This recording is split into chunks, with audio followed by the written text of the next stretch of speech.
In this video, you will learn how to remove grid lines from specific cells in Excel. The first method involves changing the fill color of specific cells to match the background, effectively hiding the grid lines.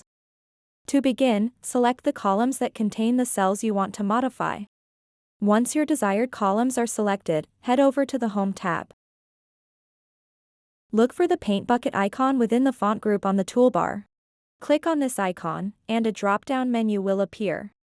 From here, select white or another color that matches your background. This action fills those specific cells with white, effectively masking any grid lines behind them. The second method is even simpler. This approach removes all grid lines from view but can be easily reversed if needed. Start by navigating up to the View tab at the top of your Excel window.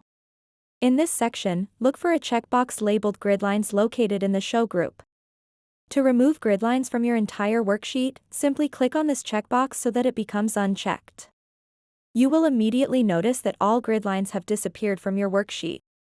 This method is particularly useful when you want a clean slate for presentations or printing purposes.